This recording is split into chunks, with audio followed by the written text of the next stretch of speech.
Buenos días, ¿qué tal? Bienvenidos todos y todas a esta primera sesión, ¿sí? De avances en la evaluación de intervenciones virtuales para promover el desarrollo integral y salud emocional de niñas y niños menores de 5 años y sus familias, un primer evento que estamos realizando para la Semana de Eje Local de Evaluación, organizado por la Fundación Baltasar y Nicolás en colaboración con la Pontificia Universidad Católica del Perú. La Fundación Baltasar y Nicolás es una organización, una institución dedicada a la primera infancia y justamente en el marco de esta semana estamos realizando 3 eventos, hoy, mañana y pasado a las 9 de la mañana, justamente para presentar diversos avances, ¿no? En la evaluación de intervenciones para conocer, digamos, estos avances y promover el desarrollo integral y salud emocional de las niñas y niños menores de 5 años. El día de hoy, que es la sesión número 1, vamos a compartir las potencialidades y desafíos identificados en la efectividad de instrumentos de evaluación continua,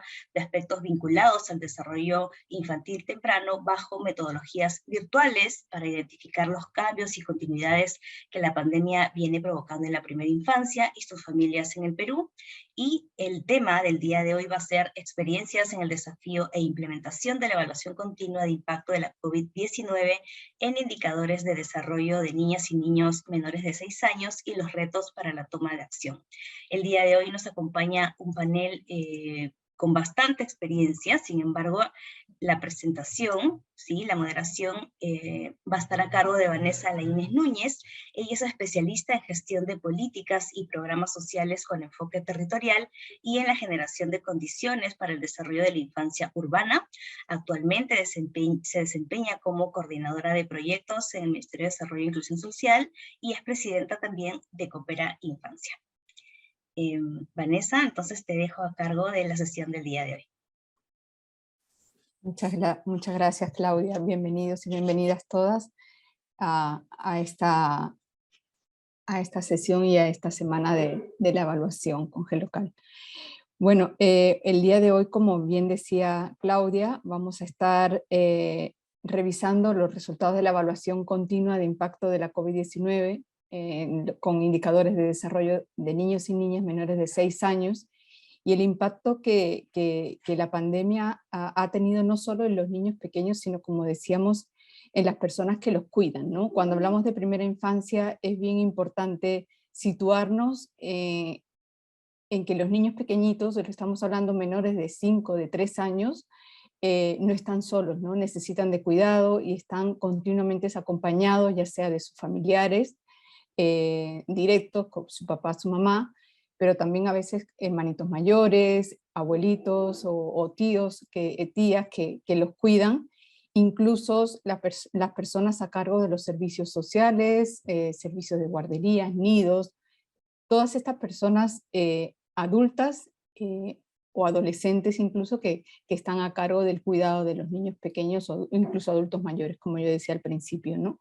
Entonces, hoy vamos a contar con la participación de Fernando Félix, de Magali Nóblega, María Elena Ugaz, Enrique Velázquez y Magda Hinojosa, que nos van a acompañar comentando, exponiendo, comentando cómo son estos resultados y el impacto que tienen de cara a lo que se nos viene, que yo siempre digo, o sea, que se nos viene pero que ya está aquí, ¿no? Que ya lo tenemos en nuestra sociedad y que ya son problemas que vamos a tener que ir enfrentando cuanto antes empecemos a pensar en soluciones, en acciones concretas, mucho mejor, porque es el escenario que vamos a tener en los próximos años, ¿no?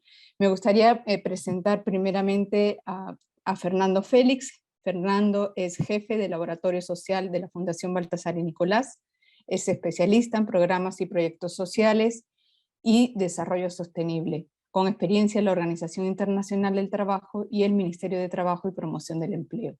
Bienvenido, Fernando. Fernando nos va a hablar sobre una propuesta metodológica de la evaluación continua de impacto de la COVID-19 en niños y niñas menores de 6 años. Días a todos los presentes aquí conectados, agradecerles el tiempo que se toman en conectarse a esas horas del día. Muy bien, nuevamente agradecerles esta primera parte, que es una de las dos que están previstas en esta sesión, tiene por objetivo mostrarles cómo es que la pandemia, a raíz del distanciamiento inicial, severo, fuerte, y también con un entorno de situaciones lamentables que se sucedieron sobre todo en 2020, ya bajo control en este 2021 que pasó, y ahora un poco más, pero igual con algunas pautas de interacción social que todavía han quedado como una constante en el ecosistema de interacciones que tenemos. Pero en medio de todo eso, nosotros, la Fundación, con el ánimo de acercarse a la realidad de la primera infancia, lanzó esta evaluación continua del impacto de la COVID en niñas y niños menores de 6 años de edad. Y entonces, ¿qué pasó? ¿Cómo es que surgió la idea un poco para que podamos contextualizar?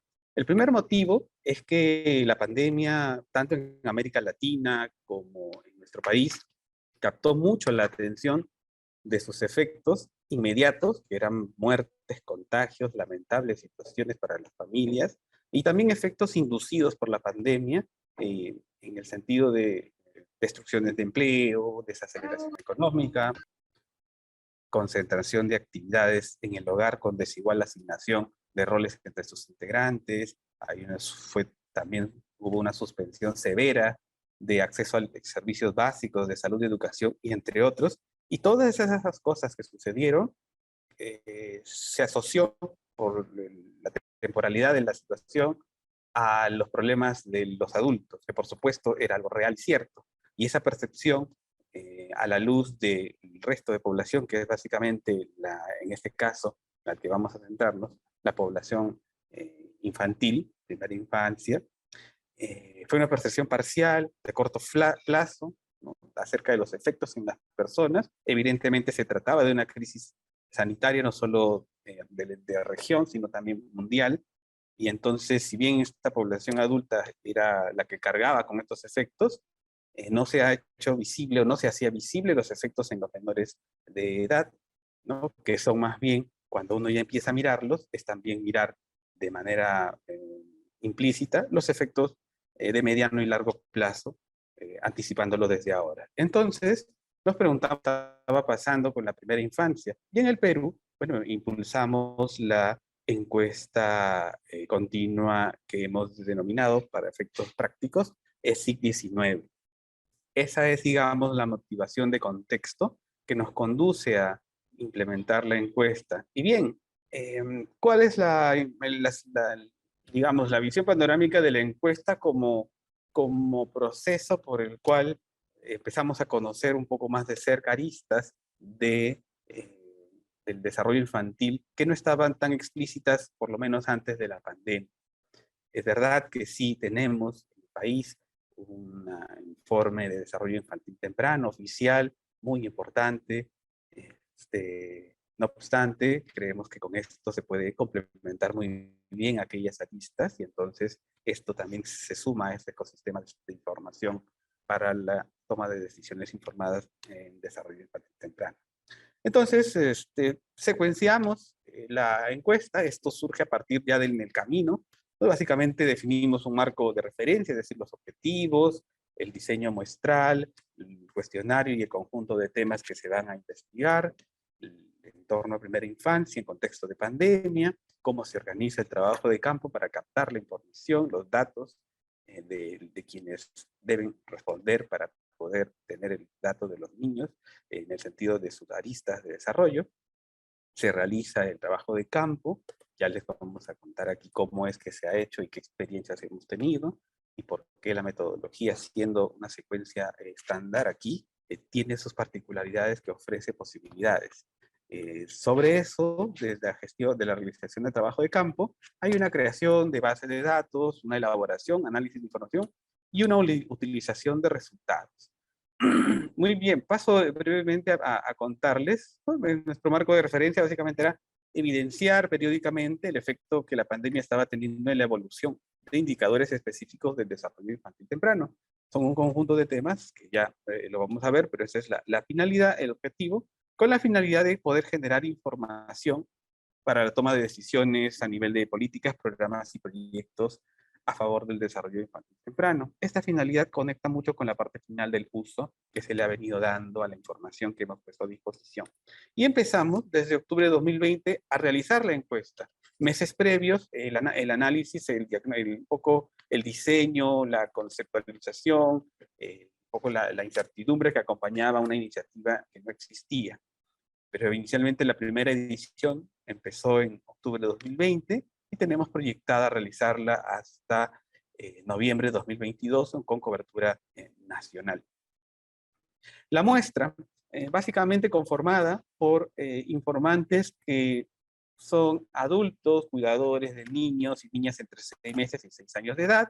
El cuidador adulto, que es en general, para efectos de este trabajo, padre, madre o algún familiar que está directamente involucrado en el cuidado del niño. Se excluyen a aquellas personas que, si bien cuidan niños, lo hacen a cambio de una remuneración. ¿Por qué? Porque esa remuneración un poco que desplaza el vínculo que pueda haber más bien por responsabilidad y por parte del hogar, porque es solo pagado. Y todas las personas que participan informando tienen una participación voluntaria, un consentimiento informado de esta encuesta y sus preguntas. Y la encuesta en principio empezó con un formato digital. ¿Alguien tiene el audio prendido? Ok, gracias. Muy bien. Entonces, ahora, ¿cómo hacemos que la encuesta llegue a estas personas? Pensamos a través de una encuesta en formato digital. De hecho, se digitalizó en SurveyMonkey, se cargaron las preguntas, fue de alguna manera aleatoria porque la regla era que el cuidador principal que accedía a la encuesta para llenarla elegía al niño cuyo cumpleaños es más próximo a la fecha en que se está realizando la encuesta.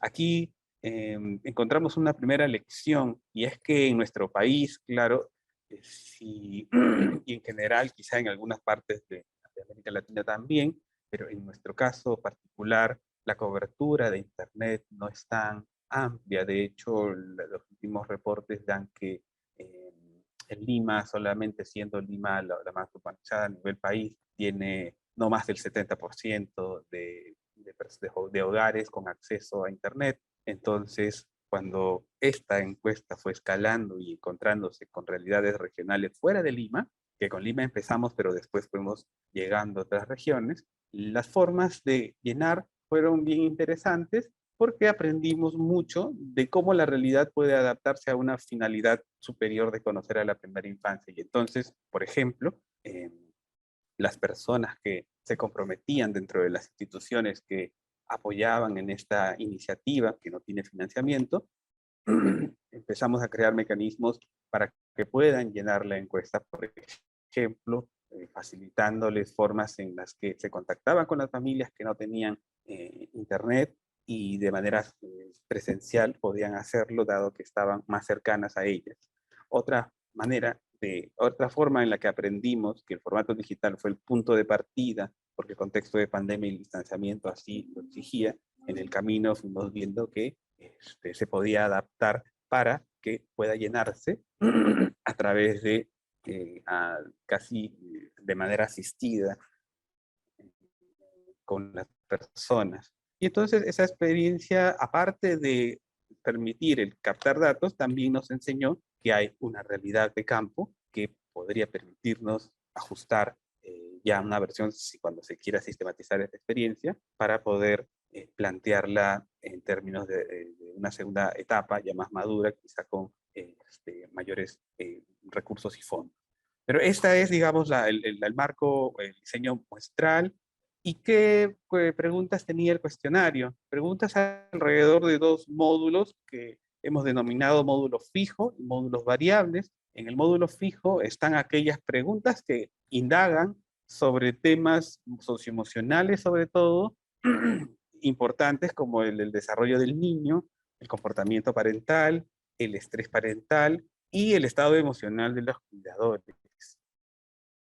Por el lado de tres minutos. variable en el sentido que 3 minutos, ok, voy corriendo, gracias. En el caso del módulo variable, hay temas que se han dado en función de las coordinaciones con instituciones que han participado y en momentos en que ha sido más pertinente. Educación, por ejemplo, en los meses de inicio o de cierre del año escolar, por ejemplo. Y así, según cada actor, cómo hemos ido haciendo el trabajo de un poco acercándonos a las instituciones para que a través de ellas, cercanas a familias que tienen además en general condiciones socioeconómicas más modestas, puedan proporcionarnos la realidad a través de, como cuidadores de sus niños. Entonces, esta ha sido la programación, ya hemos hecho la edición 8 y con la región Junín estamos procesando los datos. Básicamente el mecanismo de acercamiento es esta interacción por el que se le envía el link, un material de difusión, los reportes de avance para la institución que se compromete, y también hay con ellos una devolución de estos datos. Se procesan, se elaboran los informes y se socializa con ellos, con la invitación de que puedan utilizarlo para poder realizar y tomar decisiones en relación a primera infancia desde el sector donde se encuentran. Hemos tenido participación de ministerios, como también de gobiernos regionales, principalmente de direcciones de educación, y es muy importante lo que nos han dejado como aprendizajes, que quiero remarcar ya para cerrar, ¿no? El primero de ellos es que prestarle atención a la primera infancia es importante, es atender desde el presente, el mediano y largo plazo de la prosperidad de los países. Es posible evidenciar los efectos de la pandemia en el desarrollo infantil, a pesar que esta iniciativa no tiene financiamiento. El esfuerzo y compromisos colaborativos con instituciones gubernamentales y no gubernamentales ha sido vital en los progresivos ediciones, que de hecho sus resultados están en esta página web que ustedes pueden ver en la parte derecha inferior. Ahí están todos, pero ahora también en la segunda parte se les va a explicar cómo es que están esos resultados. Y finalmente, la información que se comparte para ser reflexionada y utilizada a favor de la primera infancia. A lo largo de los días vamos a ir viendo cómo es que esta información ha sido utilizada y cuál es el llamado para continuar generando evidencia, desde esta evidencia descriptiva a una evidencia más bien de tipo causal, que es lo que viene en los próximos días. Yo me quedo aquí y les agradezco mucho su atención. Muchas gracias.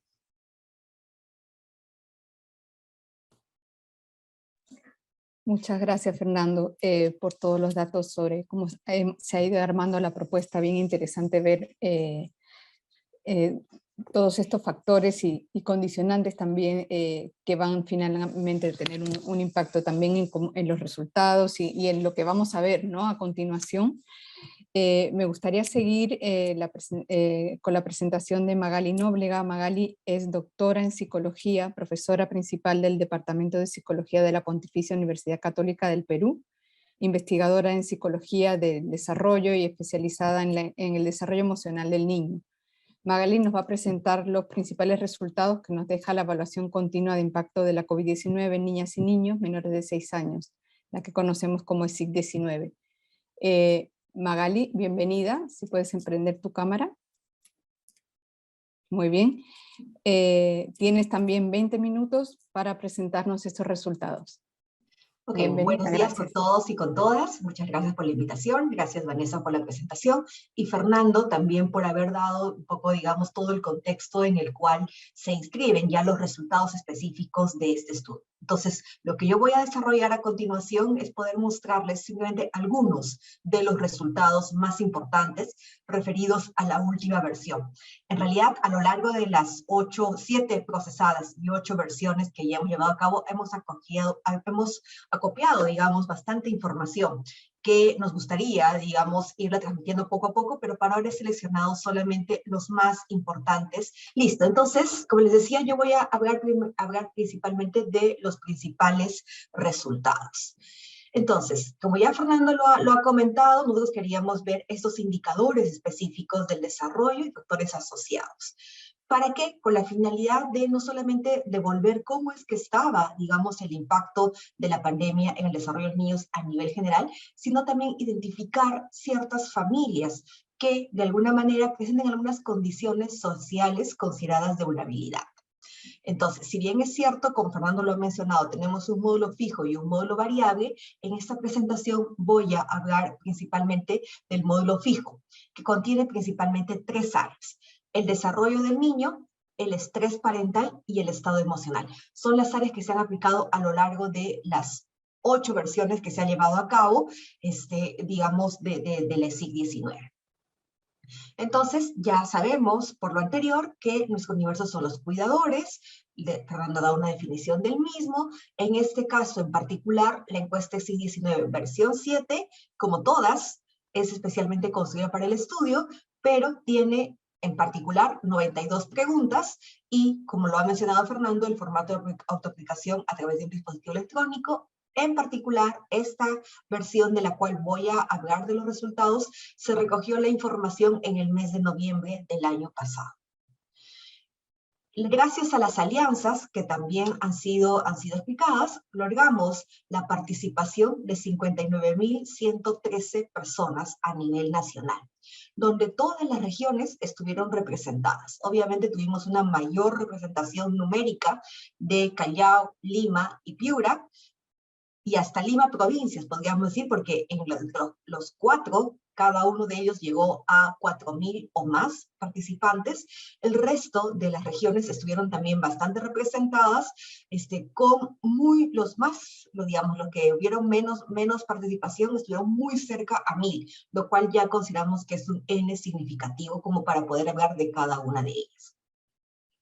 En cuanto al nivel socioeconómico, debido a nuestras alianzas también que establecimos con sectores del Estado, principalmente participan niveles D y E. Entonces nos estamos acercando a las poblaciones socioeconómicamente más vulnerables. Aquí tenemos digamos, como una referencia, principales características sociodemográficas del total de la muestra. Voy a hablar de las principales. Digamos, en consonancia con el hecho de que el cuidador principal en ese contexto todavía sigue siendo la madre, cerca del 94% de las participantes fueron las madres. Una edad media entre 26 y 35 años.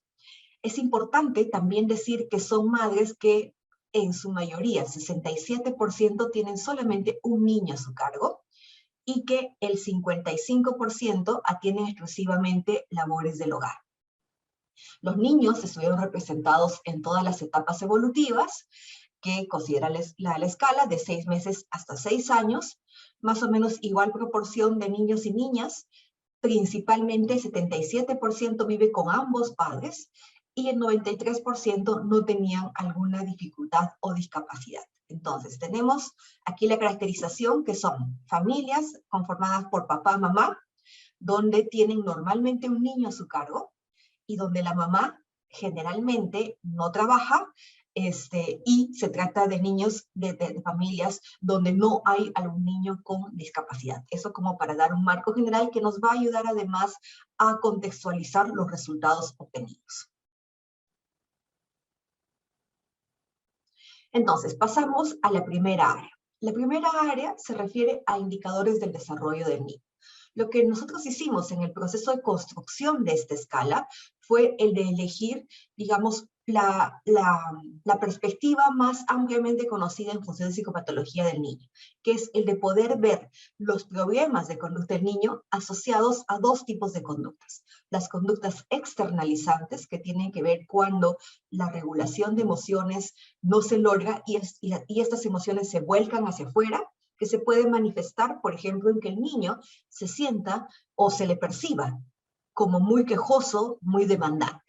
Entonces, eso que está asociado a lo externalizante, al volcar hacia afuera, la regulación de emociones, lo encontramos en el mes de noviembre del año pasado, presente en el 11.7% de los niños. Esto a partir del reporte de su cuidadora, es decir, el 11.7% de las cuidadoras perciben que sus niños tienen un problema de conducta asociado a lo externalizante. Los ven como más quejosos o demandantes en muchas ocasiones. Al mismo tiempo, esta perspectiva de la psicopatología infantil habla de los indicadores de conductas internalizantes, que ya también se dan cuando la regulación de emociones se vuelca hacia adentro. Es decir, no se puede regular de manera adecuada y las emociones se vuelcan hacia adentro. En ese sentido pueden aparecer dos dificultades. Uno, que el niño se sienta miedoso o nervioso, y esto lo encontramos reportado para el 4.6% de los niños. Las cuidadoras de este porcentaje de niños los ven a sus niños como miedosos o nerviosos en muchas ocasiones. Es importante decir que acá estamos hablando lo que más caracteriza a la conducta del niño. No es que alguna vez se le vio así, por eso viene el de en muchas ocasiones. Y otra manifestación de estas conductas internalizantes es cuando el niño se va constantemente enfermando sin que aparentemente haya una causa física que lo amerite. Esa condición o esa manifestación de un posible problema de conducta internalizante lo encontramos en el 4.1%, donde las cuidadoras dijeron que sus niños de este porcentaje presentan enfermedades físicas sin una causa aparente en muchas ocasiones. Entonces vemos un patrón reiterativo y por eso ya hablamos de una posible dificultad en la conducta del niño. Estos valores, si bien es cierto, han ido disminuyendo desde la primera versión que tuvimos de la encuesta. También es importante decir que a la fecha, noviembre del año pasado, el 23.3% decían que algunas de esas dificultades se habían incrementado durante la pandemia. Así podríamos decir que estuvieron presentes, pero que fueron incrementadas durante este tiempo. También exploramos como parte del desarrollo del niño las preocupaciones de los padres y encontramos que en realidad el 33% de las cuidadoras se encontraban muy preocupadas. También viene el muy, por el énfasis de que es, digamos, con intensidad, muy preocupadas por el aprendizaje o desarrollo de sus niños. Mientras que el 23% se encontraba preocupado en esta intensidad por algún aspecto del comportamiento de sus niños. Y de manera semejante, para ambos casos, cerca de un 45%, esta preocupación fue mayor durante el tiempo de la pandemia. Les decía que teníamos también como finalidad el poder identificar familias de mayor riesgo. Entonces encontramos que la prevalencia de estas dificultades en el comportamiento del niño fue más evidente en niños mayores, cuanto mayor era el niño, teniendo un pico hacia los 3 años, en niños varones, en niños con discapacidad, en niños que no asisten a ningún programa de crianza o cuidado, y además una tendencia menos evidente, pero de que la queja o la demanda, conducta externalizante, era más percibida en niveles socioeconómicos más altos. De esto, en realidad, vemos que los datos nos indican que hay una oportunidad de intervención. Hay cuidadores preocupados, que es un elemento que se debe aprovechar para las intervenciones. Al mismo tiempo, nos ayuda a identificar que los grupos más vulnerables probablemente serían los varones, las familias donde hay algún niño con discapacidad y los niveles medios y altos. Por otro lado, también nos habla de la importancia que cumplen, digamos, el hecho de que los niños o las madres asistan a un programa de crianza y cuidado, porque en estos casos esta dificultad fue menor. Voy a pasar ahora al segundo punto, que es el de estrés parental. Cuando hablamos de estrés parental, hablamos de dos condiciones. Primero, el afronte. El afronte en la tarea parental significa que si el cuidador o la cuidadora se siente con todas las estrategias suficientes como para poder hacer frente a los retos que impone de manera diaria el criar a un niño o niña. Al mismo tiempo, tenemos otro elemento que es el soporte, si es que la cuidadora o el cuidador se siente apoyado por su entorno en esta tarea. Entonces, si hacemos la combinación de un bajo afronte, es decir, no tener estrategias para poder afrontar la crianza del niño, y al mismo tiempo no tener un soporte, ambos elementos nos configuran un estado de estrés parental. Es decir, el estrés derivado propiamente de la tarea del cuidado de los niños.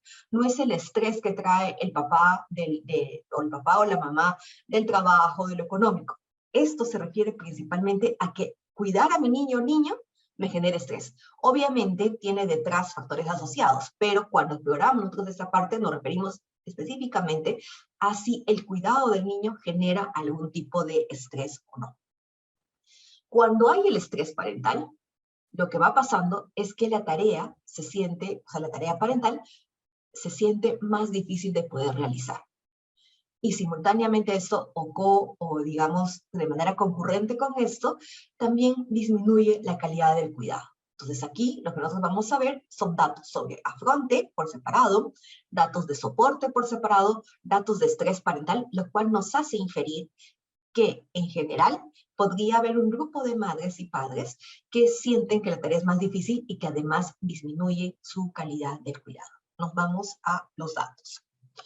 En cuanto al afronte, es decir, estas estrategias que los padres sienten que tienen para enfrentar la tarea parental, encontramos un dato bastante elevado de que 7 de cada 10 cuidadoras tienen alguna dificultad para afrontar la tarea. Es decir, o no saben manejar en situaciones específicas, como por ejemplo pueden ser los berrinches, las pataletas de los niños, o sienten que esto es muy difícil de poder realizar, no saben cómo responder a los diferentes retos de la crianza.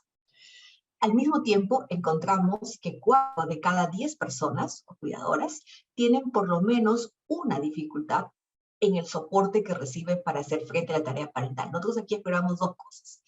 Si es que realmente tenía el apoyo de alguien para la tarea parental, o sea, para criar a su niño, y si se sentían solas en la tarea. Es decir, de alguna manera queríamos capturar la presencia física de alguien y si a pesar o coincidentemente con que no tengan a nadie, se sienten solas en la tarea.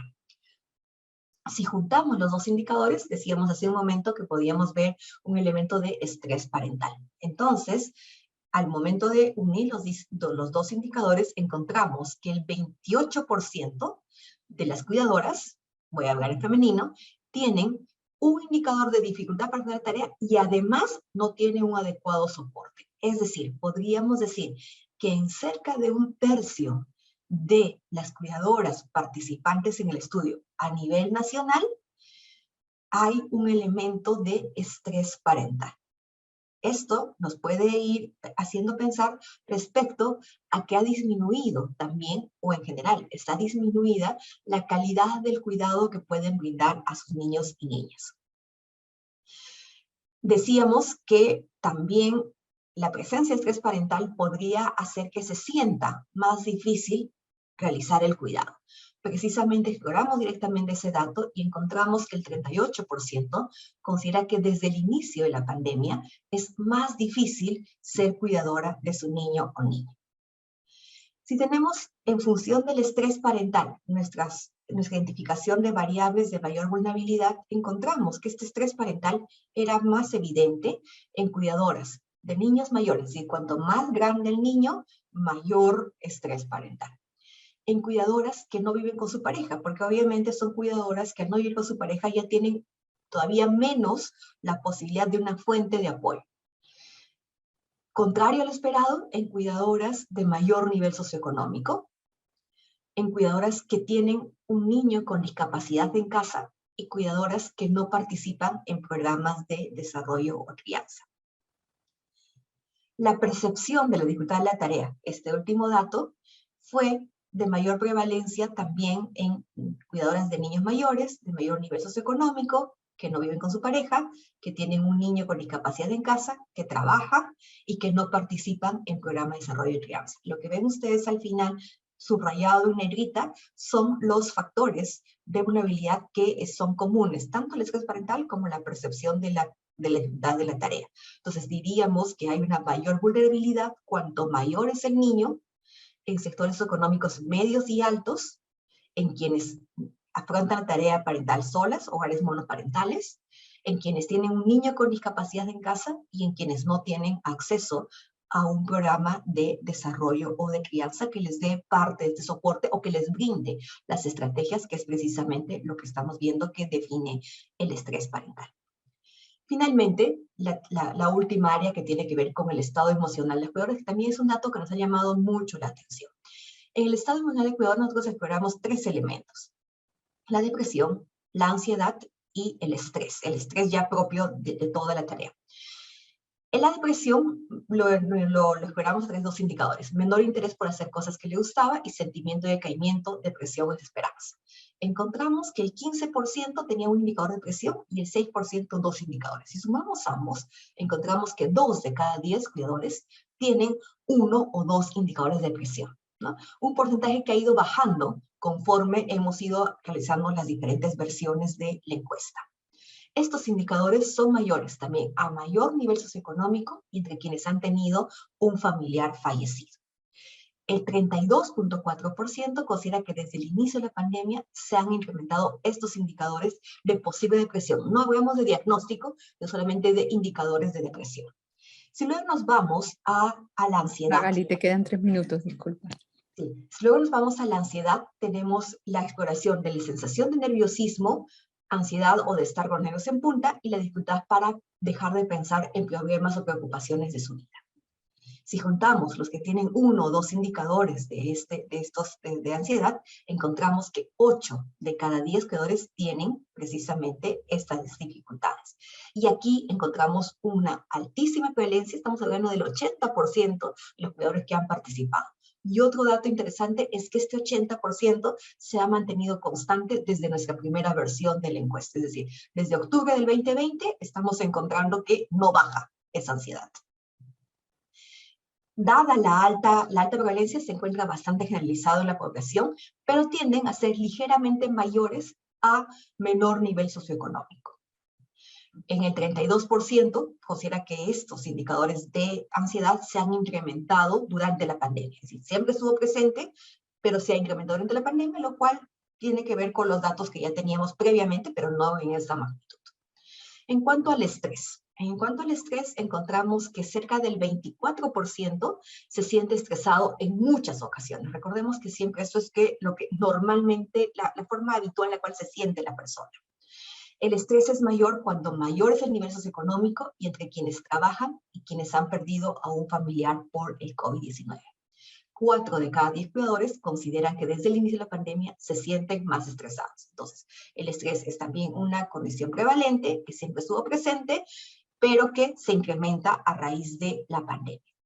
Para finalizar, este es el último dato, el 86.1% tiene indicadores o de ansiedad o de depresión o de estrés, alguna consideración psicopatológica que podría dificultar la calidad del cuidado. Entonces, tenemos psicopatología, tenemos estrés parental, igual tenemos razones para preocuparnos acerca del cuidado infantil. El 55.2% siente que desde el inicio de la pandemia ha empeorado estos indicadores. Conclusiones. Estos datos nos indican que se necesita una atención selectiva dirigida a ciertos grupos en cuanto a la salud mental de los cuidadores, pero que de manera universal se necesita promover el autocuidado que tiene que ver con el cuidado de la propia salud mental. Es importante también impulsar el desarrollo de competencias parentales a ese nivel universal, promover la corresponsabilidad en el hogar para disminuir esos niveles de estrés parental, fortalecer redes de soporte comunitarias, que ahora pueden ser presenciales y virtuales, y como experiencia de todo lo que hemos hecho, involucrar al Estado, la sociedad civil y a la academia es una buena fórmula como para poder obtener resultados interesantes en relación a encuestas como la que hemos propuesto. Muchas gracias por su atención. Estoy justo en los 20 minutos. Muchísimas gracias, Magali. Todos muy puntuales. Fernando, tú, todo muy bien. Así que muchísimas gracias por cumplir con el horario y sobre todo por compartirnos ambos tanto la elaboración de la encuesta, de cómo se ha ido desarrollando, como los resultados, ¿no? Que nos presentan un panorama bastante complicado, ¿no? Sobre todo sabiendo que el impacto que tiene este tipo de estrés al que llamamos tóxico, porque son ya niveles altos de estrés y permanente en el desarrollo del niño y cómo esto afecta al vínculo, ¿no? Padre-madre, la mayoría de participantes han sido madres, como bien decía Magali, se refiere a cuidadoras, y cómo esto afecta directamente al desarrollo infantil temprano, al vínculo que se va formando con los niños pequeños, ¿no? Especialmente también nos remarcaba Magali cómo la problemática es aún mayor cuando empezamos a agregar temas como discapacidad, ¿no? O si son niños más mayorcitos, ya de 3 años, que ya tienen unas conductas más activas, ¿no? Entonces, cómo las mamás están empezando a manejar estas la crianza de los hijos en el día a día y cómo esto les está llegando a sobrepasar, ya no por otros factores externos, sino, como nos decía Magali, la crianza en sí, ¿no? El hecho de estar dándole ese cuidado ya está generando estrés. Muy interesante. Voy a pasar a presentar a continuación porque vamos a tener oportunidad de profundizar mucho más en todos estos aspectos que nos han venido presentando. Perdón, ¿hay algún micrófono abierto? Y vamos a tener una visión muy interesante porque vamos a tener a María Elena Ugaz, que nos va a dar el punto de vista desde UNICEF, desde un organismo multilateral. Vamos a tener la participación de José Enrique Velázquez, que nos va a dar desde la Dirección General de Seguimiento y Evaluación del MIDIS, la visión desde la política pública principalmente desde la importancia de estos datos para seguir y evaluar las acciones que vamos a ir haciendo como Estado, y también la visión de Magda Hinojosa, que desde el Ministerio de Salud nos va a dar la perspectiva ya relacionada a lo que es la salud emocional y cuáles son esos pasos que podemos ir dando para abordar estos temas de salud mental tan importantes en la relación madre-hijo, ¿no? Como veníamos comentando. Voy a presentar a continuación a cada uno de ellos. María Elena Ugaz es oficial de Nutrición y Desarrollo Infantil Temprano de UNICEF, magíster en Nutrición Humana, Ciencias Políticas y Gestión Pública y Desarrollo Infantil Temprano y especialista en apego. Enrique Velázquez es médico cirujano, docente de la Facultad de Medicina de la Universidad Peruana Cayetano Heredia, con maestría en Salud Pública y actualmente director general de Seguimiento y Evaluación del Ministerio de Desarrollo e Inclusión Social del Perú.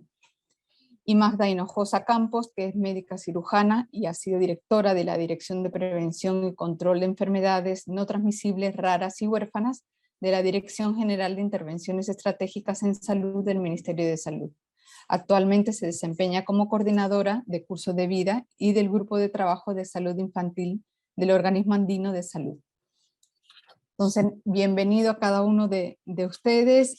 Vamos a tener, como decía, la oportunidad de comentar la importancia de los instrumentos que se han venido utilizando, de cruzar información con la misma encuesta que UNICEF ha venido liderando sobre los retos de la implementación de este tipo de estrategias para el cuidado de la salud mental de los cuidadores. Vamos a analizar los retos de la política pública y especialmente también poner un especial foco en el abordaje de la salud emocional durante los primeros años de vidas con las familias de niños pequeños.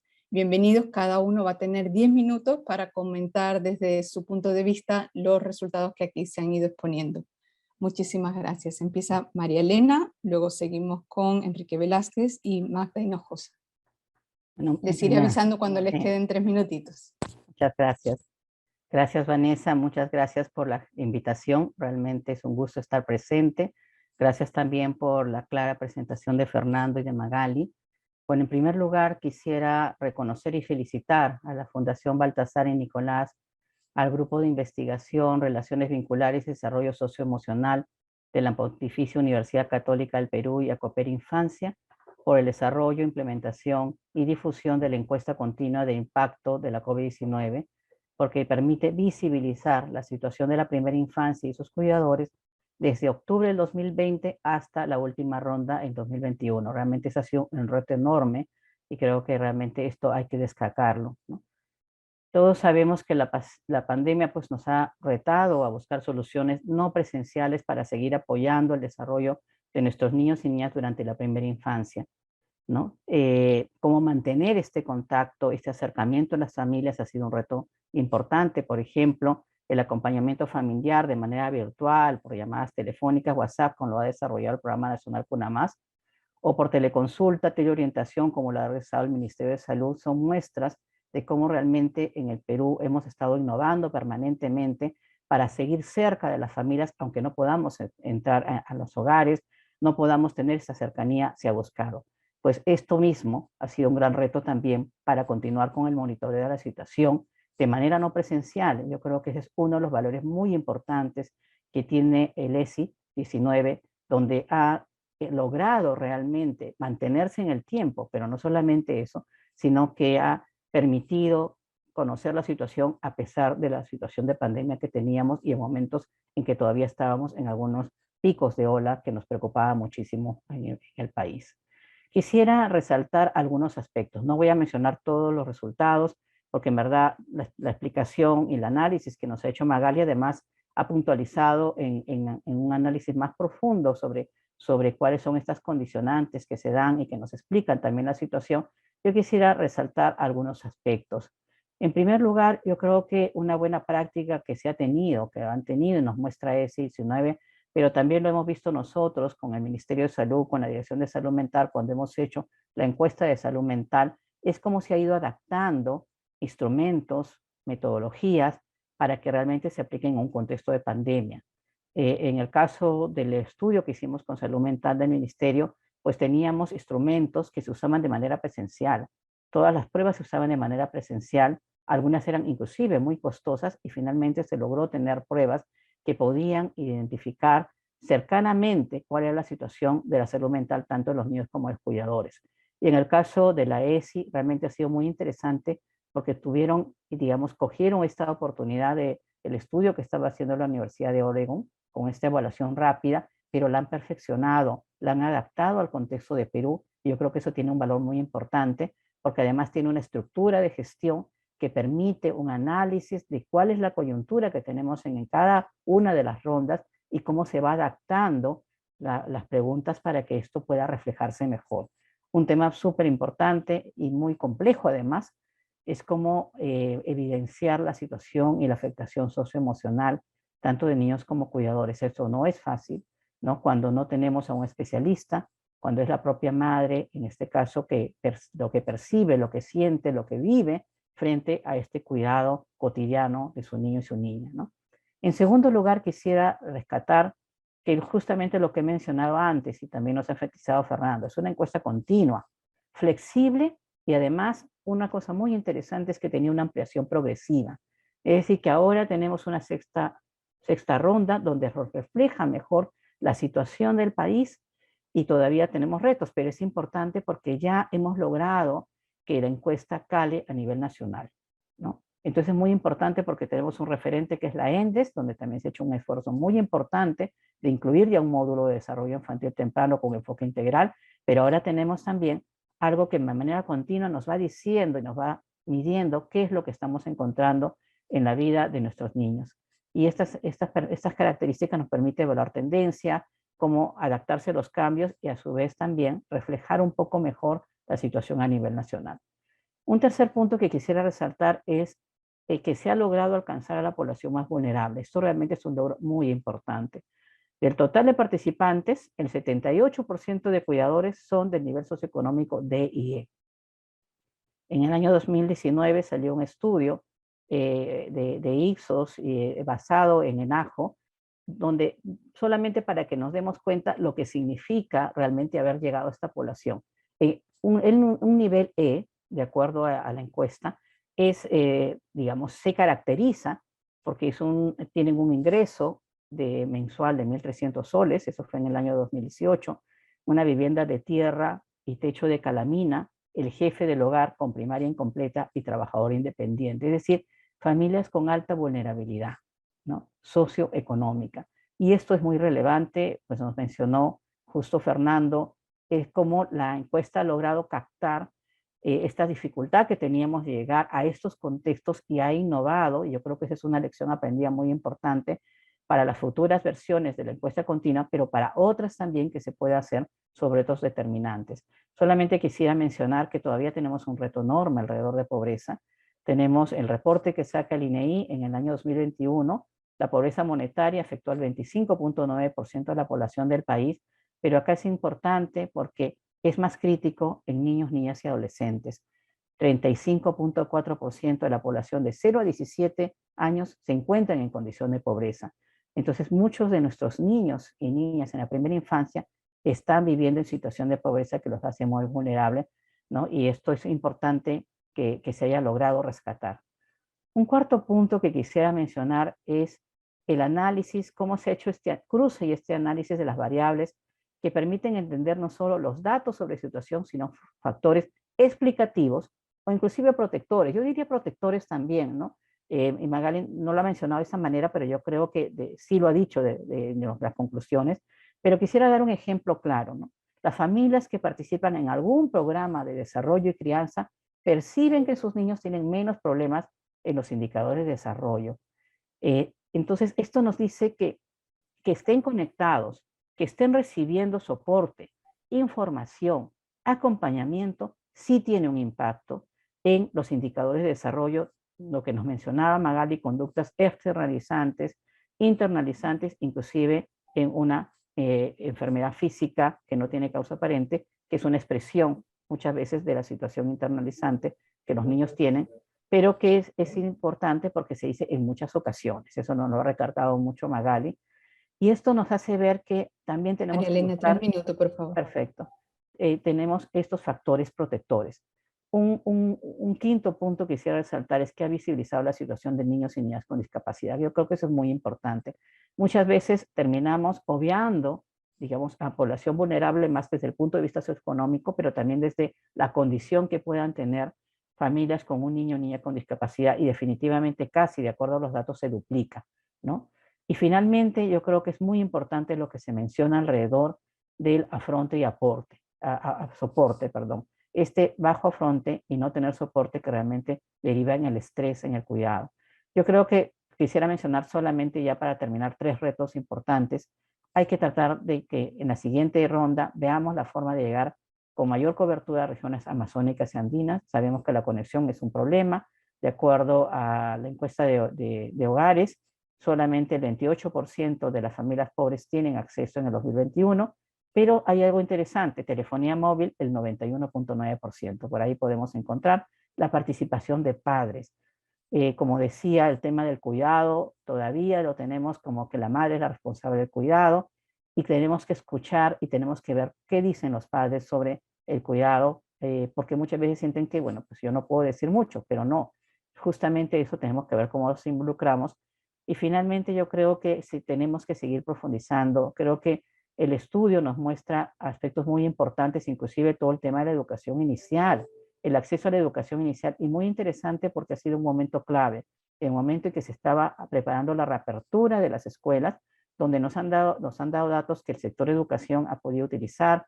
Seguramente muchos docentes lo han utilizado en las escuelas para que realmente se reduzca el temor de los padres, que con el 69% de cuidadores se preocupaba mucho de que su niña y niña se contagien. Bueno, solamente agradecer realmente la invitación, remarcar la importancia que es de los resultados, y creo que, bueno, seguir adelante, y bueno, cuentan con UNICEF para continuar apoyando la encuesta continua. Muchas gracias.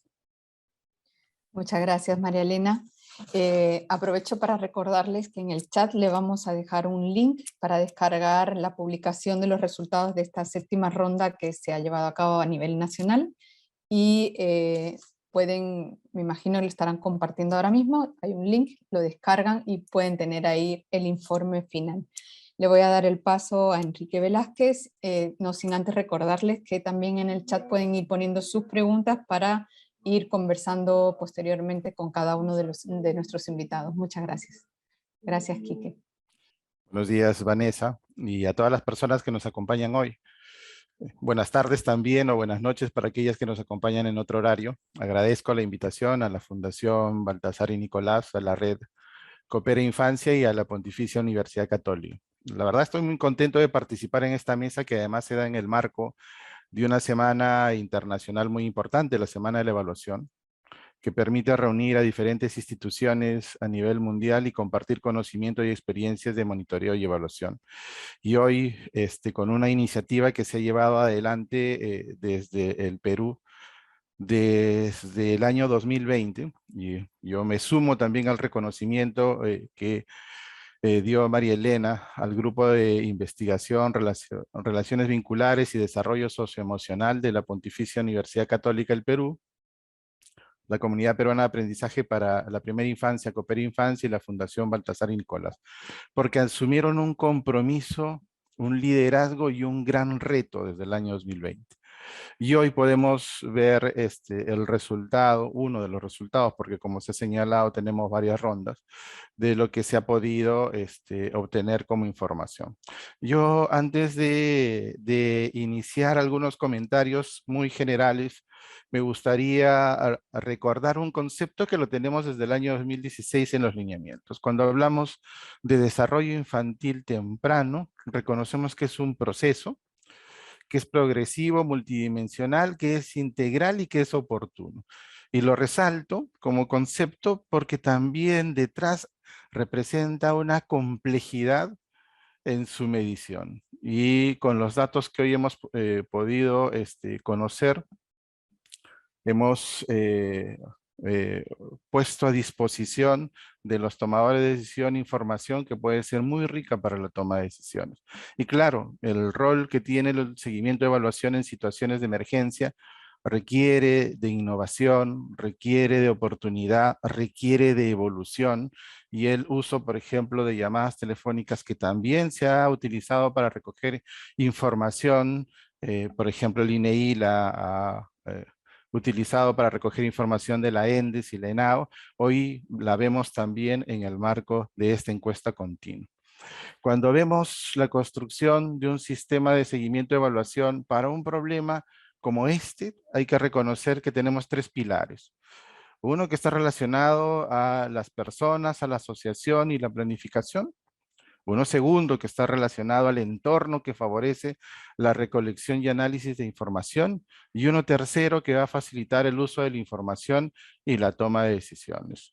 En general, para simplificar con este procedimiento de la construcción de la encuesta y la adecuación en el país, hemos acortado en el lapso de 2 años todo un gran trabajo que se requiere para consolidar un sistema con alianzas para planificar y coordinar y administrar la información, con alinear instituciones de cara a un tema tan importante en el marco de la pandemia, con la realización de una encuesta periódica y la gestión de datos que conllevan, y cómo ponemos esto a disposición para la toma de decisiones. Entonces, las innovaciones que se han incorporado dentro de la medición en esta encuesta es un aspecto que me gustaría resaltar y destacar, porque nos permiten hoy tener información a nivel de hogares. Es cierto, y durante la presentación además se ha comentado de algunas limitaciones del procedimiento, pero conocerlas no le quita mérito a la realización de una encuesta como esta, sino nos permite tener claridad de hasta dónde podemos llegar con algunas decisiones que hay que realizar. La información que hoy tenemos permite conocer al interior de los tomadores de decisiones. Dentro de ellos hay líderes políticos, hay grupos de defensa, hay organizaciones de apoyo, hay cuidadores, las mismas familias y públicos en general que están involucradas en los resultados, ¿de acuerdo? Con ellos podemos construir, ¿de acuerdo?, en base a este insumo, algunos aspectos de cambio que van a llevar naturalmente al cambio en la vida de estos hogares y en la vida de los niños y niñas. Y naturalmente de los cuidadores, porque a veces vemos el desarrollo infantil solamente en función a los niños y niñas, pero ellos tienen un entorno inmediato bastante importante y que puede representar o determinar un cambio significativo en un resultado dentro de ellos. Entonces, tenemos decisiones que hay que tomar, además mensajes que se han venido entregando a las familias, ¿de acuerdo? Y sobre ello podemos seguir fortaleciendo la realización de esta encuesta y viéndola en el camino como sostenible en el futuro, y esperamos contribuir a ello. En relación a los retos que creo que podríamos incorporar, y es donde quisiera resaltar mi participación, hay retos que claramente se han llevado adelante durante la concepción y la implementación de la encuesta, y ya creo que lo destacaron muy bien. Tener información válida y confiable es un aspecto importante. Una metodología robusta y los mejores indicadores ha llevado un tiempo también propio. Pero hubieron retos para la implementación y hay otros retos que necesitamos mirar para la comunicación y difusión de resultados. Uno primero de ellos es cómo promovemos y fortalecemos la innovación en el recojo de la información para toma de decisiones y cómo nos valemos de algunas otras innovaciones para poder favorecer también la toma de decisiones a nivel de hogar, de comunidad y a nivel de gobierno y en los diferentes actores, donde no solamente debemos reconocer la labor del sector público, también del privado, de la academia, de la sociedad civil y de la cooperación. Las estrategias de difusión y comunicación, además, necesitan reconocer que si bien es cierto hay una instancia que traslada el mensaje, que es el emisor, hay canales de comunicación diversos que pueden también valerse de innovaciones para llegar de manera asertiva al receptor. Y el receptor, además reconociendo que el receptor puede estar en los diferentes niveles que ya anteriormente hemos detallado. La idea es que el medio de comunicación se adapte a la audiencia y eso creo que lo ha trabajado bien el equipo que está a cargo de esta encuesta, al grado tal que tenemos diferentes productos de comunicación adecuados a cada una de las audiencias. Entonces, ¿cómo pasar a la socialización del conocimiento generado y utilizarlo para desarrollar además otras capacidades? Porque sí, conocemos el problema, hoy podemos tomar decisiones, pero también necesitamos mirar más allá, cómo planificar, ejecutar, seguir y evaluar esas decisiones, que a veces el cruzar el charco desde la puesta de la información a disposición hasta la toma de decisiones puede representar un aspecto crítico. Y cuando 10 vemos minutos, Quique, por favor. Perfecto, suficiente, muchas gracias. Cuando vemos el uso de los datos para la política pública hay que reconocer que hay información que necesitamos a mediano plazo y decisiones que hay que tomar. El tema de la continuidad de la encuesta es claramente una de ellas y habrá que ver las instancias involucradas en este proceso.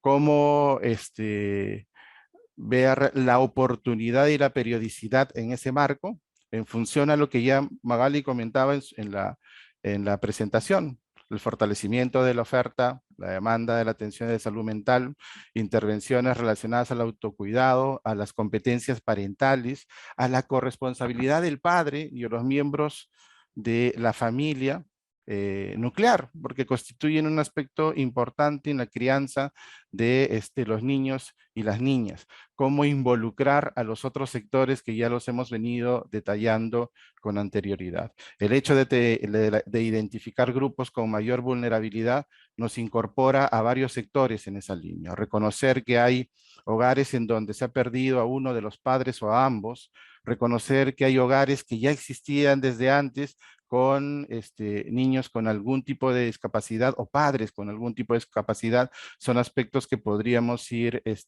sumando en esta línea. Y finalmente, fortalecer las alianzas existentes y establecer nuevas alianzas con los diferentes sectores, nuevamente, desde el espacio público, privado, mirar a nivel de diferentes niveles de gobierno, pero también a la sociedad civil, a la academia y a la cooperación. Muchísimas gracias. Nuevamente felicitar este gran esfuerzo con el desarrollo de esta encuesta. Gracias, Quique. Seguimos todos muy puntuales, así que muy bien, vamos con los tiempos perfectamente.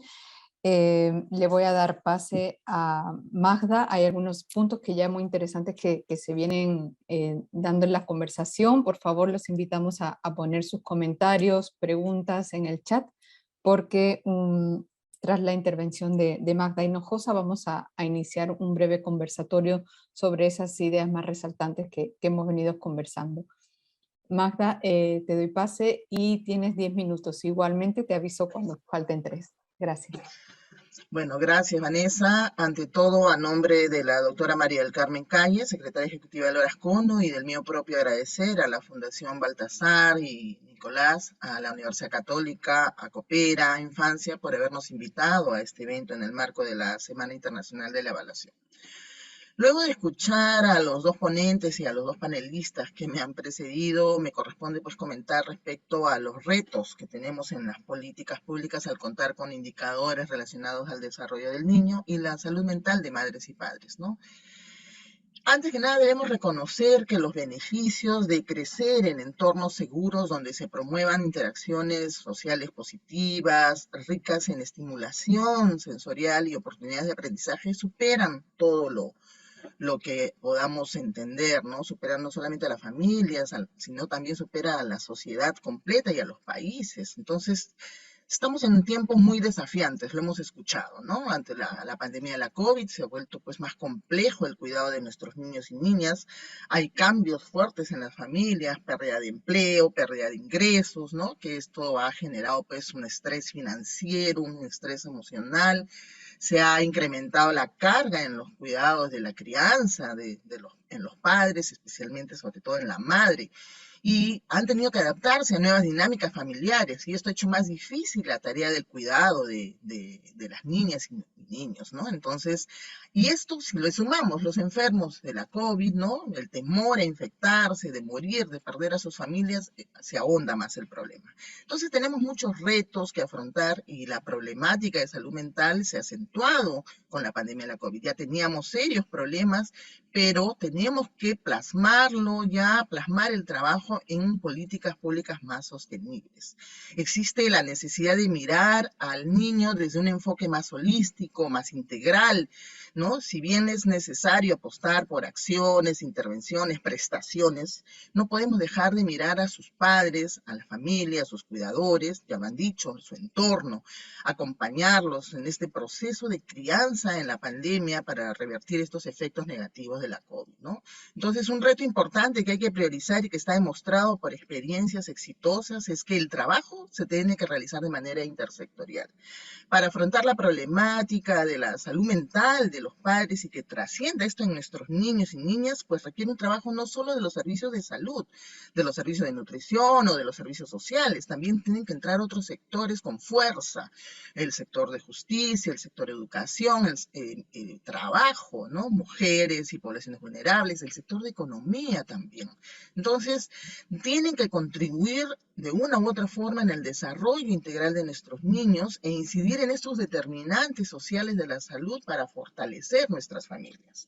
Entonces debemos entender que es necesario favorecer la relación del padre, de la madre con sus hijos, y para ello buscar su bienestar psicológico de todos los miembros de la familia, para poder crear esos vínculos afectivos y estables y protectores para fortalecer sus habilidades parentales, para mejorar las prácticas de autocuidado, ¿no? Y la mejor regulación de sus emociones, ¿no? Reconocer cómo aprenden, cómo experimentan sus niños, una respuesta adecuada ante el comportamiento muchas veces que presentan nuestros pequeños. Entonces, esto requiere de políticas que fortalezcan las prácticas de apoyo, las prácticas de información, las prácticas de escucha y el acompañamiento de los padres. Entonces es esencial apoyar a nuestros padres y madres de familia en este momento tan desafiante y poder disminuir todos esos factores de estrés y de angustia que ya hemos escuchado las cifras que estamos nosotros recogiendo a través de este trabajo, ¿no? Hay investigaciones muy claras a nivel internacional que revelan cómo el estrés en las familias tiene implicancias a largo plazo en el desarrollo cerebral de nuestros niños. Entonces, el trabajo en casa, también ya lo han dicho, cómo se ha ido sobrecargando, sobre todo en la madre, originando un agotamiento, un estrés crónico, la sobreexige, ella se siente imposibilitada de actuar correctamente, ¿no? Entonces es un reto y desafío que debe ser apoyado desde el Ministerio de Trabajo, por ejemplo, para incluir en sus políticas el cuidado de estos espacios. La exigencia del trabajo remoto ha resultado muchas veces en labores sin horarios, sin respetar espacios de descanso de las familias, bajo la consigna de que te doy el beneficio del trabajo remoto, pero el trabajador deberá estar disponible durante las 24 horas prácticamente a cualquier exigencia o necesidad laboral. Y esto pues ha incidido en todos estos desórdenes, ¿no? Hace más de 50 años sabemos de la teoría del apego, y la calidad de los vínculos personales durante el primer año de vida pues influye profundamente en nuestro comportamiento como adultos, ¿no? Entonces, para potenciar esto se necesitan políticas tales como el desarrollo, por ejemplo, de licencias de maternidad más extensas, ¿no? El facilitar el acceso a centros de cuidado infantil de mejor calidad en los lugares de trabajo, por ejemplo, ¿no? Ahora que ya están aperturándose prácticamente la mayoría de centros de trabajo. La promoción de la participación masculina en la crianza es muy importante. La paternidad activa tiene un rol interesante en lo que es generar un cambio en beneficio de los niños y de la sociedad en general. Entonces los retos son grandes, pero no imposibles. Si hay una decisión política y nuestros decisores conocen y son informados de la situación y los hallazgos en la problemática de la salud mental de nuestros padres y madres de familia. Y cómo esto va a incidir en la salud de nuestros niños hoy ya está incidiendo, y también cómo esto va a incidir a futuro. Por lo tanto, estas políticas deben ser planteadas y trabajadas a mediano y largo plazo para contrarrestar los efectos de esta pandemia y de otros problemas que se nos van a venir y que ya estamos escuchando. Entonces, para dentro de ello, de los aspectos más importantes que tenemos que afrontar, pues es un enfoque que también abarque a toda la sociedad. Por lo tanto, hay que considerar aspectos psicosociales en los que viven las familias y, por lo tanto, pues esos planes de respuesta nacionales que todos los sectores han sacado en el marco de la pandemia tienen que tener líneas de intervención claras que apoyen a ese padre y esa madre de familia, de modo que les permita no sentirse solos, sin ningún apoyo. Ya lo han dicho las encuestas, se sienten solos. Por ejemplo, crear mejores entornos para el aprendizaje, entornos más acogedores para los niños, ¿no? Tenemos que afrontar otra cosa, los problemas de violencia en el hogar, ¿no? Sabemos que se han incrementado de una manera alarmante durante la pandemia, ¿no? Y se han acentuado problemas como el alcoholismo, las drogas. Entonces, todas estas políticas y planes que ya existen en nuestro país deben ser replanteadas para afrontar este incremento en toda esta problemática. Otro reto clave es mejorar la inversión en materia de salud mental. Y hay que decirlo, la salud mental requiere una inversión global mucho mayor. Un problema constante y de larga data es que la salud mental en los sectores sanitarios, en el sector social, educativo y otros ha recibido una financiación muy insuficiente, un presupuesto muy pobre, ¿no? Entonces, dado el aumento de la necesidad a largo plazo causado por esta pandemia, es el momento de luchar contra la desigualdad y organizar y aperturar más centros de salud mental comunitarios que sean asequibles en todo nivel y que sean eficaces y que protejan los derechos de la salud de las personas, de nuestros padres y madres de familia con prioridad, porque en el contexto de este Magda, 3 minutos, por favor. Esto va a ser mucho más intenso. Asimismo, también hay que mejorar la inversión en el uso de herramientas para fortalecer los mecanismos de atención y de escucha a distancia. Hay que entender la diversidad geográfica en la que tenemos en nuestro país, ¿no? Es un determinante clave que hay que afrontar para atender poblaciones que por lo general han sido excluidas de la atención. Es imperante fortalecer y expandir la oferta de los servicios de salud mental comunitario, dotándoles pues de recursos, de personal, de equipamiento, de modo que esa oferta virtual de servicios especializados en salud mental sea asequible y adecuada, ¿no? Y finalmente, bueno, la implementación de políticas que mejoren también el entorno físico, como la limpieza, las áreas verdes, las áreas deportivas, mejorar el entorno social de nuestros padres y nuestras familias en general, fomentar la actividad física dentro o fuera del hogar por parte de los padres. No podemos seguir con ese temor de salir a jugar con nuestros hijos a un parque, a montar bicicleta, a hacer un deporte, porque la seguridad ciudadana pues está en crisis en nuestro país. Entonces tenemos que promocionar un entretenimiento saludable, seguro en el contexto también de la pandemia, y eso tiene que ser un aspecto que debe involucrarse por todos nuestros sectores, ¿no?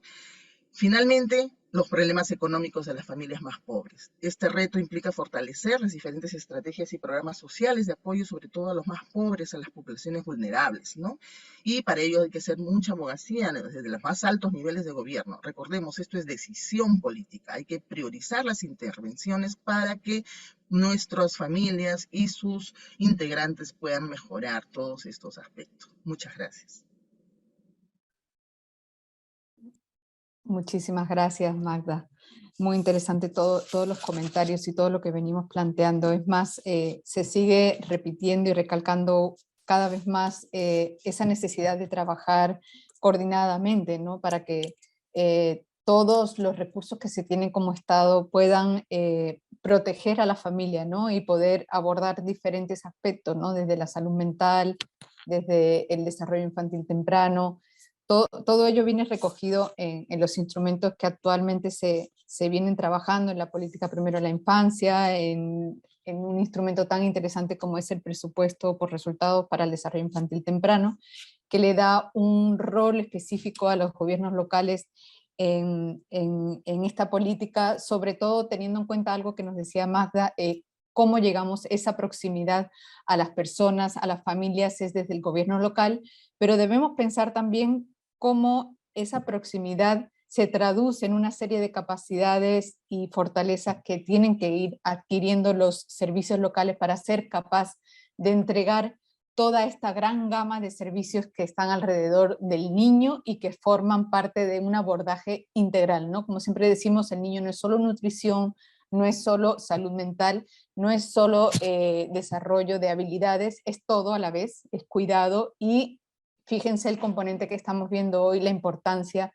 de la salud mental, de los cuidadores, no solo de, como decíamos desde el principio, de los papás, papá y mamá, sino también de esas personas que están a cargo de los servicios sociales. Y yo me preguntaba algo, porque nos comentaba muy bien Magali desde el inicio, cómo afrontar la tarea de la crianza y el soporte que encontramos para ello, finalmente juegan en conjunto en la misma cancha para generar ese estrés parental precisamente enfocado en lo que es la crianza de los hijos, ¿no?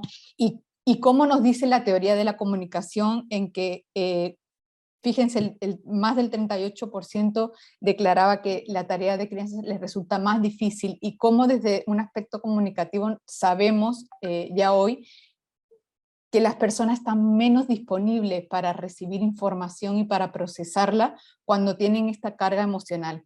Lo que nos supone un reto también de lo que nos decía Quique de tenemos que comunicar estos datos y plantar estrategias dirigidas no solo a las familias, también a los tomadores de decisión, pero también a nuestros operadores que también son familia, ¿no? Porque las personas que trabajan en nuestros programas sociales también tienen su propia carga emocional y cómo empezamos a manejar todo esto en una estrategia de comunicación que debe ser bien pensada con estos datos que tenemos hoy para poder llegar a las diferentes personas e ir abriendo ese ancho de banda, que es como se le suele denominar, para que las personas puedan ir digiriendo la información que les llega y pueda ir generándose ese cambio que esperamos, ¿no? Entonces, bueno, tenemos algunas preguntas aquí muy interesantes. Primeramente también enfocarnos en lo que es el instrumento en sí mismo. Creo que algunas personas y nos comentaban aquí en el chat cuál sería un poco la proyección hacia las siguientes rondas que se van a plantear también y cómo el instrumento, perdón, se me fue un poquito la voz, nos va a venir, vamos a ir llegando a poblaciones cada vez más alejadas y poder recoger la problemática también de estas poblaciones. Nos preguntaban por el tipo de edad, entiendo que ya que la encuesta se refiere hasta niños de 6 años, normalmente cuando se refiere a niños más mayores, ya nos referimos a los niños entre los 3 a los 6, a los 5 o 6 años, y los más pequeñitos de 0 a 3, y gestantes, ¿no? Y también un poco plantearnos qué estrategias se pueden ir pensando para articular este tipo de acciones que nuestros invitados nos venían diciendo, ¿no? Cómo se pueden orquestar acciones a nivel de Estado, cómo el Estado puede recoger estos datos de este tipo de evaluaciones e incorporarlos en una política, cómo tener ese diálogo entre el dato que se recoge, que nos da una foto de lo que está pasando a nivel de la población y cómo eso puede incorporarse a los programas. Creo que es una pregunta que se viene repitiendo y me gustaría saber si alguno de nuestros invitados nos quiere comentar o si les parece podríamos seguir haciendo como una breve un breve comentario a estos retos, sobre todo vinculados a las acciones que estos datos nos pueden ir iluminando, qué se podría hacer y cómo hay ese diálogo entre el dato y las acciones que se traducen en el territorio. De repente, un minuto cada uno, María Elena, Quique, Magda, para responder a estas preguntas. Sí, muchísimas gracias. Muy importante lo que se menciona. Yo creo que un punto importante es la difusión de los resultados de una manera clara, sencilla, que pueda ser utilizada de manera eficiente, insertarse dentro de las políticas, pero también entre los programas e intervenciones en terreno, porque es clave llegar justamente a las familias. Entonces el acompañamiento familiar es muy importante. Esto desde la mirada del desarrollo infantil sabemos que es así. Hay que potenciar esas intervenciones que llegan a las familias. Están llegando varias intervenciones. Meta 4 tenemos el Programa Nacional Cuna Más, tenemos educación inicial, tenemos también los agentes comunitarios. Justo se brinda un homenaje a los agentes comunitarios hoy día por el rol que ellos cumplen a nivel comunitario. ¿Cómo hacemos que todo ese equipo humano que llega a la casa, que llega a la familia, realmente tengan elementos para que sobre la base de los resultados puedan impulsar la salud mental, ¿no? ¿Qué significa la salud mental? Porque muchas veces hay un estigma alrededor de la salud mental como no conocida o desconocida, o muchas veces mitificada como un problema que nadie quiere tener, ¿no?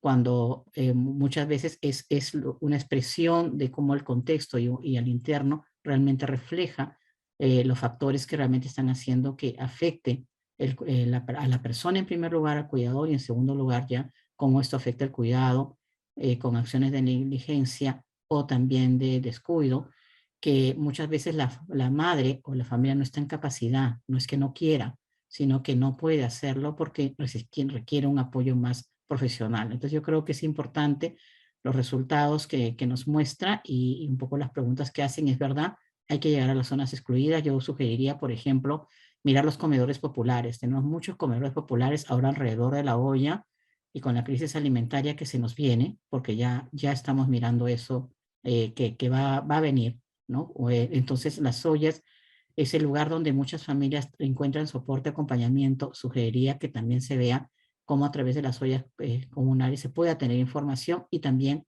a través de las PIAs, creo que ahí lo mencionaban algunos también dentro de los comentarios. Eso, muchas gracias.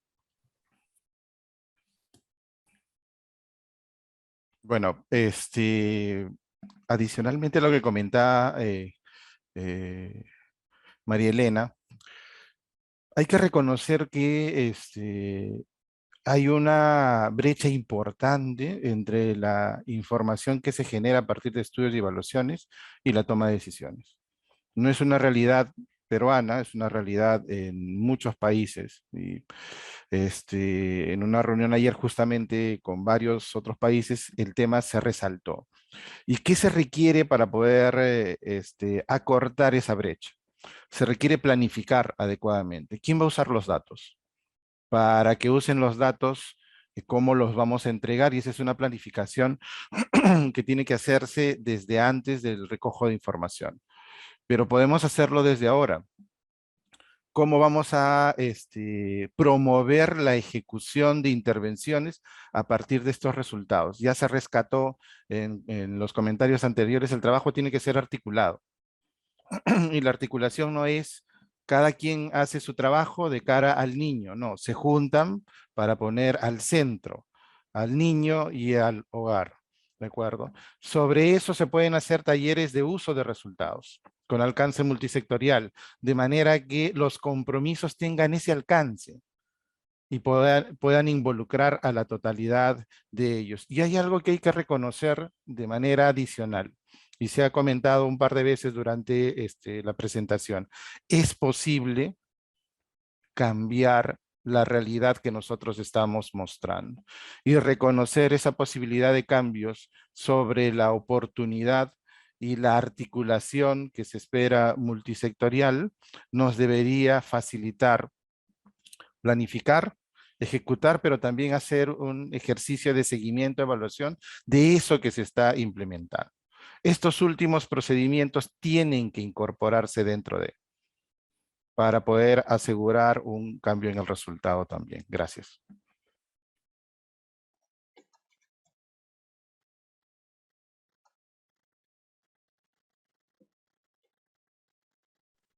Marta.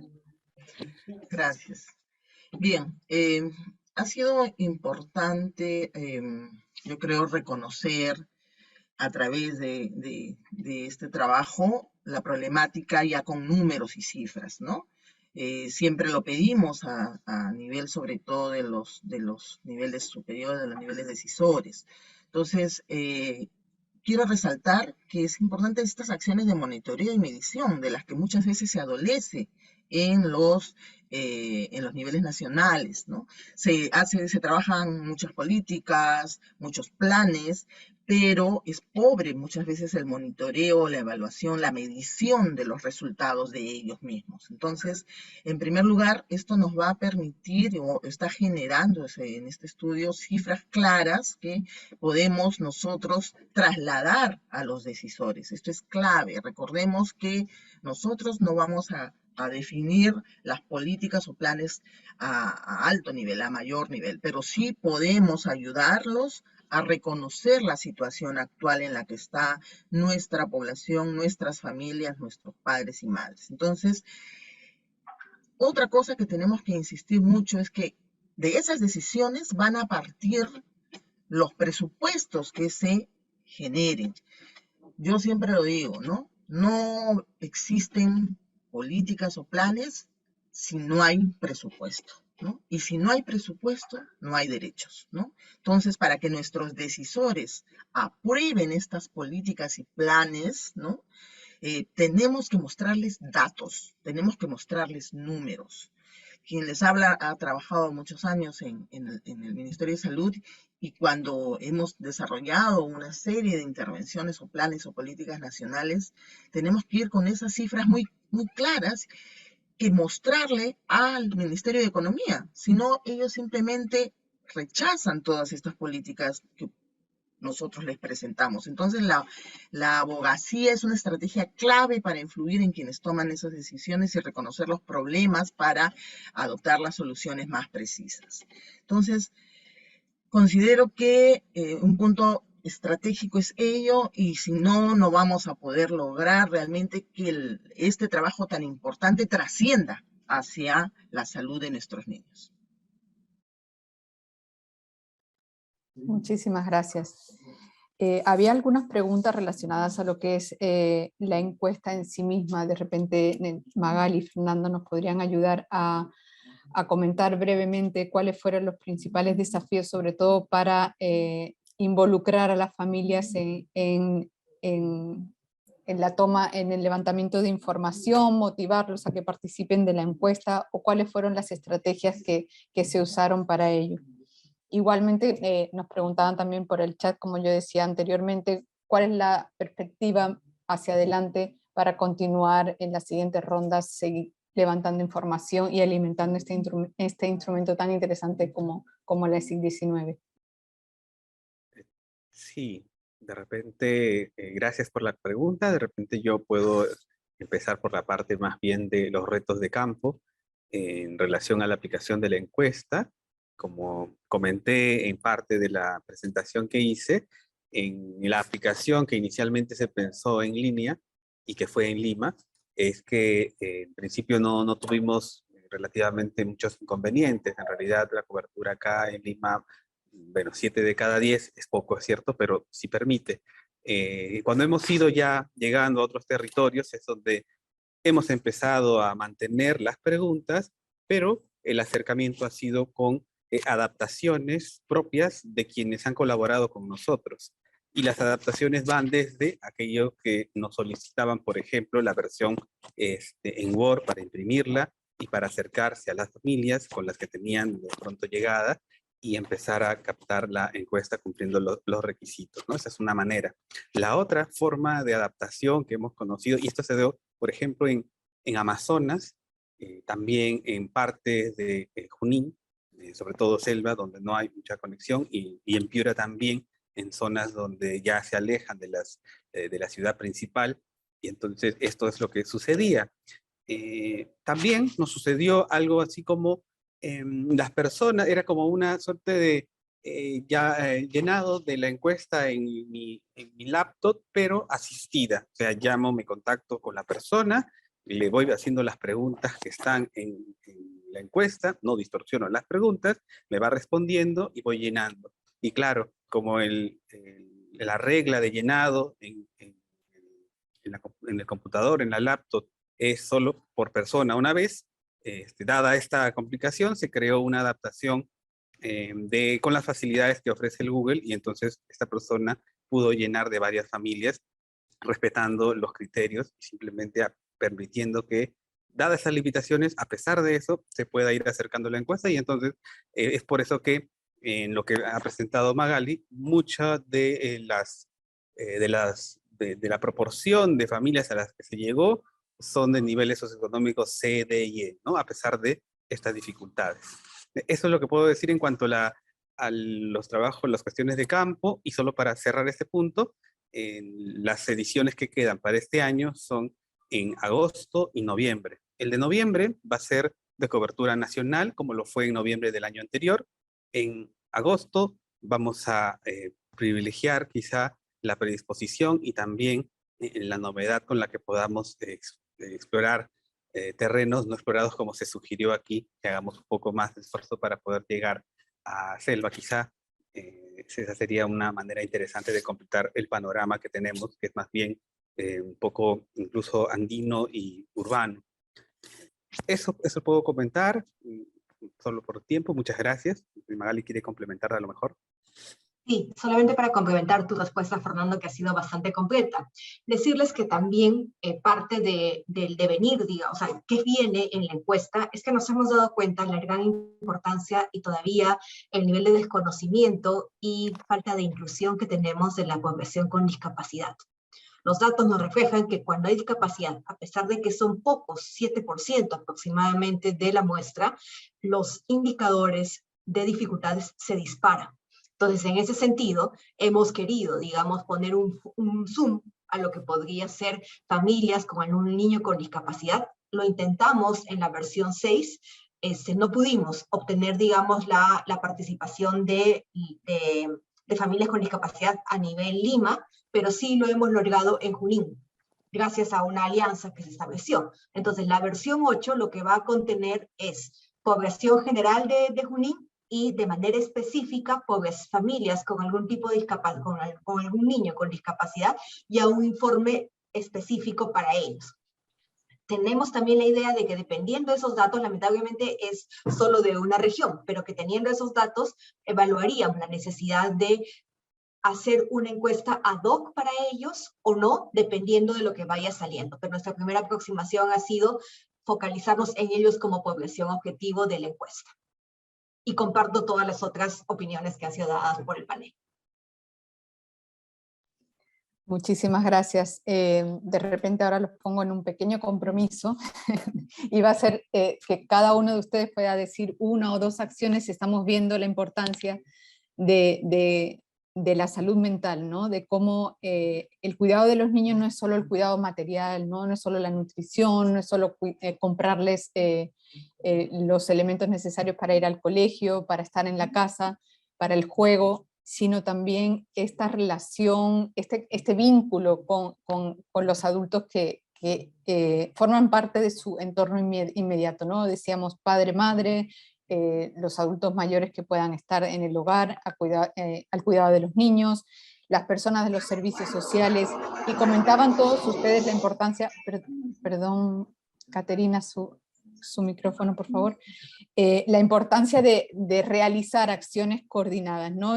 Siempre decimos que es súper importante articularse, pero nos cuesta articularnos, ¿no? Como seres humanos, como funcionarios y como trabajadores en general, porque siempre, si lo hacemos nosotros, sabemos que lo vamos a hacer más rápido, pero si lo hacemos entre todos lo vamos a hacer mejor, ¿no? Entonces, esa articulación, y a mí me gusta muchas veces cambiar la coordinación, porque esa famosa articulación lo que significa es coordinarnos, ¿no? ¿Cómo hacemos entonces, si nos pueden decir una o dos cositas que harían inmediatamente para contribuir? Sabemos que eso no se construye de la noche a la mañana, pero ¿cuál podría ser, según ustedes, ese primer paso que pueda significar una acción importante para conseguir la coordinación intersectorial y poder hacer que el servicio que reciban las familias les ayuden en esto que veíamos en la encuesta, ¿no? Al menos a mejorar esa forma, ampliar el ancho de banda para afrontar la crianza, pero también ese soporte que vamos a recibir desde los servicios sociales, ya que sabemos que incluso en zonas urbanas lo que es el soporte familiar es más limitado, ¿no? Por la estructura de la gran ciudad. Entonces, ¿cómo desde la política pública podemos empezar a coordinarnos mejor para poder llegar mejor a la familia? A lo mejor una o dos ideas y con eso vamos cerrando. Muchas gracias. Vanessa, nos la planteas un poco difícil, pero muy importante, ¿no? Yo creo que acá hay que unir los técnicos, estoy segura de los sectores están convencidos. Acá lo que tenemos que ver es cómo logramos llegar a las autoridades, es decir, al alto nivel político también.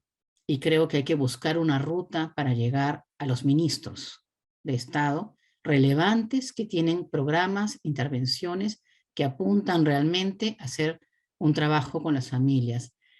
Hay que buscar una forma de hacerlo. Yo creo que no tengo la fórmula en este momento, pero creo que hay que ir buscando oportunidades donde se pueda. El programa presupuestal orientado a resultados del DIR es una oportunidad y creo que hay que potenciar la forma de llegar a las autoridades de alto nivel, porque hay muchas decisiones que dependen desde arriba, ¿no? Sí, yo complementaría, es difícil la pregunta, yo complementaría lo que acaba de decir Marilena, diciendo que en realidad cada sector debemos asumir cómo podemos apoyar y encontrar ese punto en común. Desde la academia, creo que lo que nos corresponde, nuestro rol es seguir evidenciando dos puntos. Uno, que la situación en función de diadas o de la familia, cuidadores, niños, ha sido, es y va a ser todavía muy complicada. Estamos ante un escenario nuevo donde la trayectoria del desarrollo habitual de los niños se ha visto, digamos, ha tenido un impacto que ha creado una trayectoria distinta, donde las relaciones familiares van a ser, ya son, pero también van a ser distintas. Entonces, creo que lo que nos corresponde a la academia es evidenciar eso en espacios como este donde podamos difundir mucho más. Y al mismo tiempo, también brindar el soporte de evidencia a las posibles intervenciones que puedan realizarse utilizando diferentes canales. Vanessa, tú has rescatado, es súper importante, todo el elemento comunicacional. En todas las áreas, incluyendo ese elemento comunicacional, también hay una evidencia detrás que debemos utilizarla como para poder ser más eficientes en precisamente ese primer punto que nos señala Marilena de llegar a quienes realmente toman decisiones. Algo tenemos que hacer en relación a ello, pero creo que cada uno debemos poner nuestro expertise que tenemos, pero dialogar, como tú dices, coordinar esas acciones con un solo fin, ¿no?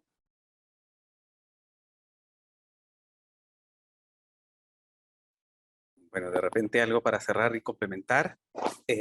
Me parece importante rescatar la idea de la territorialidad que se ha mencionado, porque el país, a medida que se va alejando de Lima, como lo demuestran las mismas cifras oficiales, un poco que va mostrándonos más brechas de las que usualmente se ven en la ciudad, entonces ciudad capital.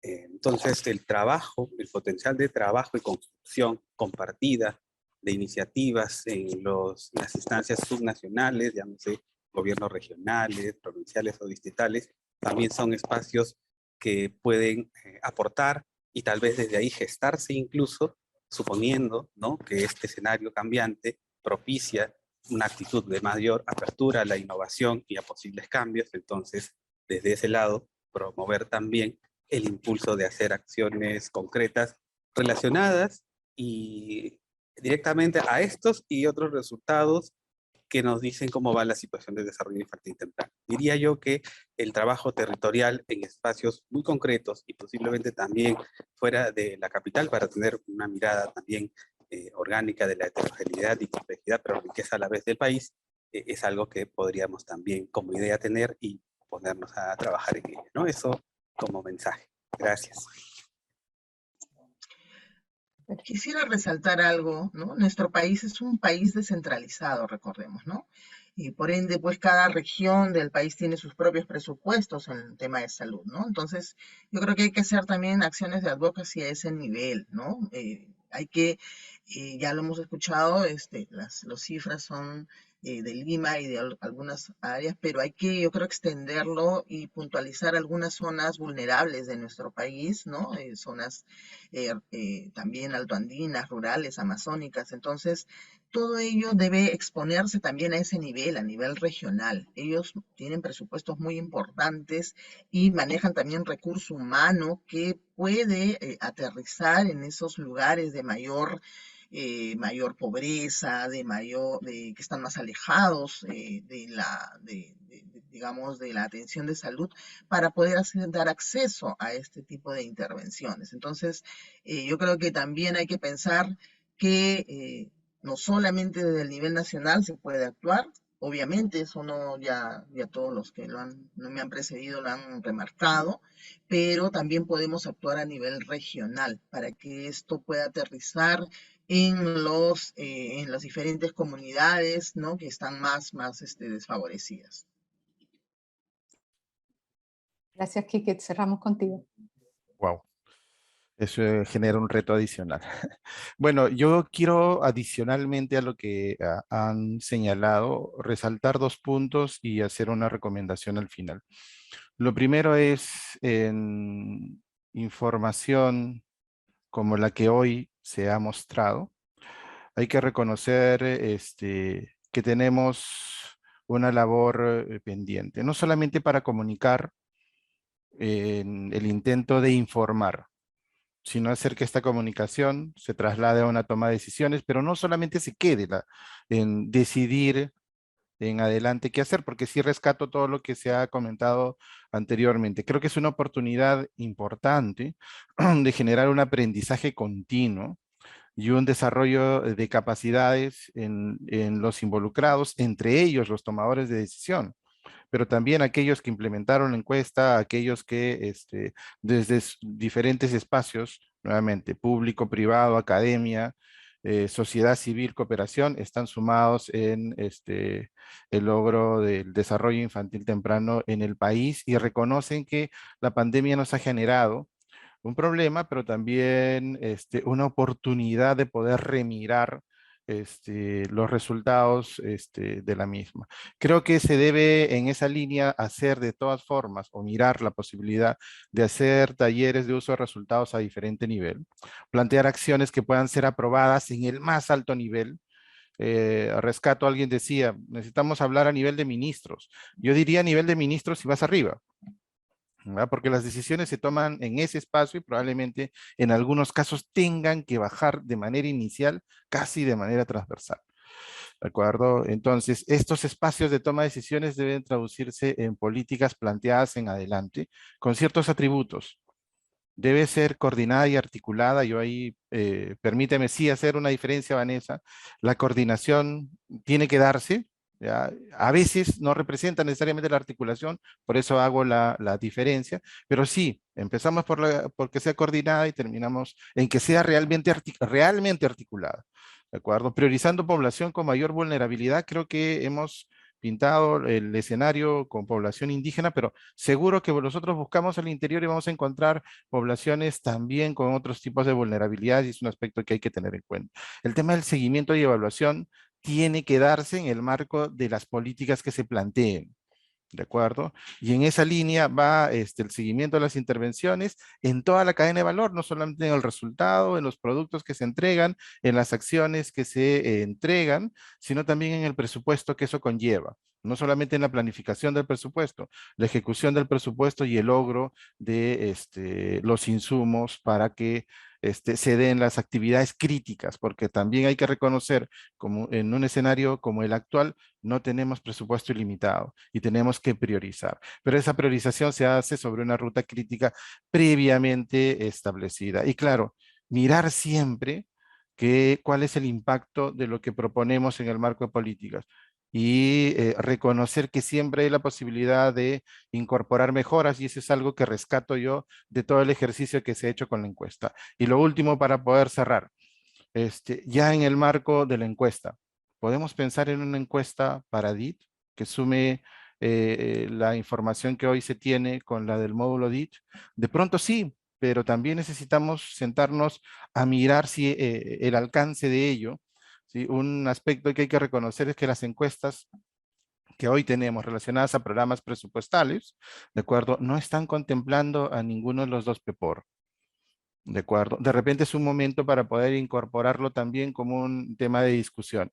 Lo veremos en adelante. Sí creo que existe hoy una necesidad de poder mirar sobre la información que se genera. A partir de encuestas, ver los registros administrativos e ir cerrando todas las brechas que tenemos de cara a la toma de decisiones a nivel de desarrollo infantil temprano en marcos tan complicados como el de una pandemia, durante la pandemia, pero también después de la pandemia, en donde probablemente hemos perdido algunos aspectos de sumo interés. Disculpen por la extensión, pero sí quería destacar algunos puntos de lo que se ha comentado. Muchas gracias nuevamente. Muchísimas gracias, Quique, por aceptar el reto de cerrar con estas acciones y sobre todo con los comentarios que han venido haciendo todos los participantes. Muchas gracias Magali, Fernando, María Elena, Magda, Quique, por todas las intervenciones y por todos los contenidos que nos han dado, que realmente son muy ricos y creo que no nos hemos dejado nada en el tintero. Tenemos muchas acciones que ir y seguir trabajando como país y ordenadamente, ¿no? Como decía Quique, o sea, primero hay que empezar por la coordinación para poder hacer que algo realmente sea articulado y finalmente componer la orquesta, ¿no? Y que toda la orquesta suene de forma armónica.